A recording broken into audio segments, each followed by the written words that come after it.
તમે આખી દુનિયા જીતી વેપાર ધંધામાં. તમે એમ કહો કે હું કાંઈ નહોતો, એમાંથી મેં 500 કરોડનો વેપાર કર્યો, અભિનંદન.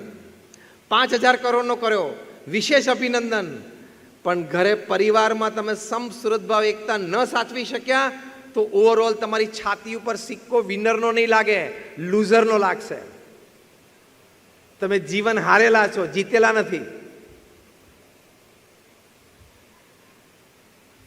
એટલે બહુ જ પારિવારિક મૂલ્યોમાં 3 વાત આપણે સમજવાની છે.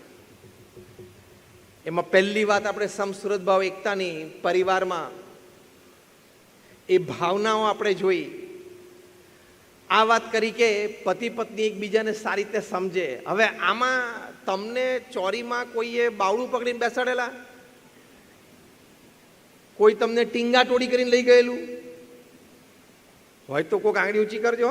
જો કે હમણાં તો કરવું અઘરું છે નહીં. આપણે આપણી ચોઈસથી ગયેલા.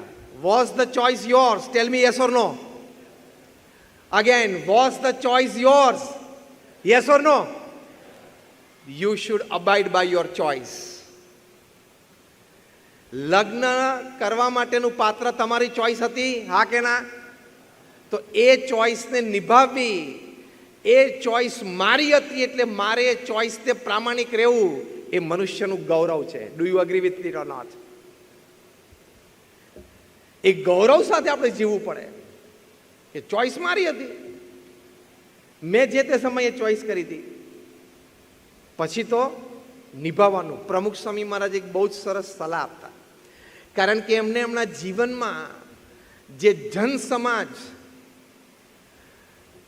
સામાજિક જીવનની જે નાળ, પારિવારિક જીવનની જે ગતિવિધિઓ જે એમણે બહુ નજીકથી જોઈ હતી. કેમ? પ્રમુખ સ્વામી મહારાજ એમના જીવનકાળ દરમિયાન 3.5 લાખ ઘરોમાં પધરામણી કરેલી છે. પ્રમુખ સ્વામી મહારાજને લોકો પત્ર લખતા, વ્યક્તિગત પ્રશ્ન હોય, પારિવારિક પ્રશ્ન હોય, વ્યવસાયિક પ્રશ્ન હોય, એની માટે એવા 7.5 લાખ પત્રોના જવાબ પ્રમુખ સ્વામી મહારાજે લેખિત આપ્યા છે. કે કઈ કક્ષાના અનુભવ પરથી આ મહાપુરુષોએ આપણને પારિવારિક મૂલ્યોની શીખ આપી છે. કારણ કે વ્યક્તિના શબ્દની કિંમત એ વ્યક્તિના જીવન પરથી નક્કી થાય. કોઈ પણ બેટ્સમેન આઉટ થાય ને એટલે પાનના ગલ્લે પણ ઘણી ચર્ચાઓ થતી હોય છે, પણ એક દિવસે બીજા દિવસે કોઈના નામથી છાપામાં છપાય નહીં. અને સુનિલ ગવાસ્કર કે રવિ શાસ્ત્રી એક કોમેન્ટ આપે ને એટલે ટાઈમ્સના ટાઇટલ પેજ ઉપર આવે. કેમ? રમત રમેલા છે 25 વર્ષ. એમ પ્રમુખ સ્વામી મહારાજે 45 વર્ષ ગુરુપદે અને ટોટલ 65 વર્ષ સમાજની વચ્ચે રહ્યા. 8 દાયકાઓ સમાજની વચ્ચે રહ્યા. જેણે સમાજને આટલું આપ્યું હોય, હું પ્રમુખ સ્વામી મહારાજ અને મહંત સ્વામી મહારાજની વાત કરું છું, સમાજની વચ્ચે આટલા રહ્યા હોય, જે આ પત્ર અને પધરામણીના સ્ટેટિસ્ટિક્સ પ્રમુખ સ્વામી મહારાજને કીધા ને એ જ મહંત સ્વામી મહારાજને પણ લાગુ પડે છે. ડિફરન્સ એટલું કે પ્રમુખ સ્વામી મહારાજે ગુરુપદે આવ્યા પછી કર્યા અને મહંત સ્વામી મહારાજે ગુરુપદે આવ્યા પહેલા કરેલા છે. બાકી આંકડા સરખા જ છે. એમનો અનુભવ કેટલો. અગેન હું તમને વાત યાદ કરાવું. રોહિત શર્મા આઉટ થાય એટલે તમારી પાસે પણ સાચું કારણ હોય, જે તમે પાનના ગલ્લે ચર્ચા કરતા હોય, પણ તમારા નામ સાથે સ્ટેટમેન્ટ છપાય? જોરથી બોલો તો નહીં. અને સુનિલ ગવાસ્કર અને રવિ શાસ્ત્રી કોમેન્ટેટર્સ બોક્સમાં એસીમાં બેઠા બેઠા એક સ્ટેટમેન્ટ નાખે એટલે, અને જો એમાં જરા ટોકીને વઢીને બોલે તો પ્લેયરની કારકિર્દી ઉપર પ્રશ્ન આવી જાય. એ કક્ષા જુદી છે. એમ પ્રમુખ સ્વામી મહારાજ, મહંત સ્વામી મહારાજના અનુભવ, તો એમણે પારિવારિક જીવન વિશે આ વાત કરી કે જો તમે તમારા સંતાનોને સંસ્કાર નહીં આપો તો સંપત્તિ અને સંતતિ બેય ખોવાનો વારો આવશે. આ ફેમિલી વેલ્યુઝ છે. આપણા સંતાનોના શિક્ષણ માટે આપણે જાગૃત છીએ, અભિનંદન. બેસ્ટ એજ્યુકેશન આપણા સંતાનોને આપવું. આપણા સંતાનો સમૃદ્ધિની વચ્ચે ઉછરે એની માટે આપણે પ્રયત્નશીલ છે, અભિનંદન. તમારા પરિવારને ખૂબ સુખ સમૃદ્ધિમાં તમે રાખવા માંગો છો, એની માટે વેપાર ધંધામાં પ્રયત્નશીલ છો, અભિનંદન. પણ સંસ્કાર આપવામાં આપણે કેટલા જાગૃત છીએ એ આપણે જાતે ચેક કરી લેવાનું. હમણાં એક વિડીયો વોટ્સએપ ઉપર વાયરલ થયેલો તમે જોયો હશે. એ વિડીયોમાં એક પિતાએ એના બાળકને તેડેલો હતો. કદાચ બાળકની ઉંમર હાર્ડલી 3, 3.5, 4 વર્ષની હશે, અને સામે બાર હતો, અને બારમાં બધી બોટલ્સ પડેલી, સોફ્ટ ડ્રિંકની નહીં, હા, સમજી ગયા ને? અને એનું લેબલ દેખાય નહીં ને એવી રીતે ઊંધી મૂકેલી, એટલે લેબલ અંદરની તરફ હતું. આ 3, 3.5 વર્ષના બાળકે 20 જેટલી બોટલ ઉપર આંગળી મૂકી અને નામ બોલી ગયો. આ કુસંસ્કાર.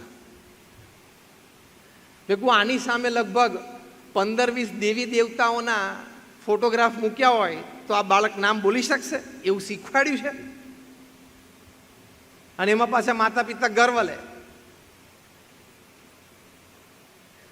સંસ્કાર નહીં હોય ને તો સંપત્તિ અને સંતતિ બે જતી રહેશે. ગમે તેટલી આવડત ને હોશિયારી હશે, વોટ એવર ટેલેન્ટ્સ. હું જ્યારે પ્રોફેશનલ્સને વાત કરું ત્યારે કહું છું, your education, your talents, your experiences, your platforms, your back support systems can open any gate for you. Only your character can keep that gate open. જે દિવસે સંસ્કારમાં પ્રશ્ન આવશે તે દિવસે બધા દરવાજા બંધ થઈ જશે, ગમે તેટલી આવડત હોશિયારી હશે. મેં પહેલા વાત કરેલી, તમારી આવડત ગમે તેટલી હશે, ગમે તેટલી હોશિયારી હશે, તમારા ફોનમાં 5 મિનિસ્ટરના નંબર હશે, તમારા ફોનમાં પાવરફુલ વ્યક્તિઓના નંબર હશે, અને ત્રીજી રિંગે તમારા ફોન ઉપાડે આવા પાવરફુલ વ્યક્તિઓ સંબંધો હશે, પણ જો અનીતિ કરી તે દિવસે કશું જ કામમાં નહીં આવે, કશું જ કામમાં નહીં આવે.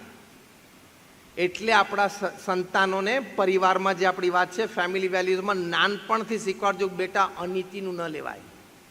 બેટા રામાયણમાં તુલસીદાસે લખ્યું છે, પરધન પથ્થર માનીએ પર સ્ત્રી માત સમાન. આ સંસ્કાર. તુલસીદાસજીએ લખ્યું કે ઇતને સે હરી ન મિલે તો તુલસીદાસ જમાન. રામાયણ, મહાભારત ને શ્રીમદ ભગવદ્ ગીતા દરેકના આપણા ઘરમાં હોવી જોઈએ. જે લોકો રાખે છે એમને અભિનંદન છે, જે લોકોને નથી એને કાલે ને કાલે ખરીદી લેજો. અને કદાચ તમને શરૂઆતમાં વાંચવાનો અવકાશ ના આવે તો રોજ દર્શન કરજો, નહીં તો 10 મિનિટ તો અવશ્ય કાઢીને વાંચજો. It is your life enhancer, it is your life saver. Am I right? જીવનને ઉર્ધ્વ ગતિ આપે છે, અને જીવન નષ્ટપ્રાય થઈ જાય એવા કારણો જીવનમાં ઊભા થતા એ બચાવે છે. આ સંસ્કાર છે, નીતિમત્તા અને પ્રામાણિકતા.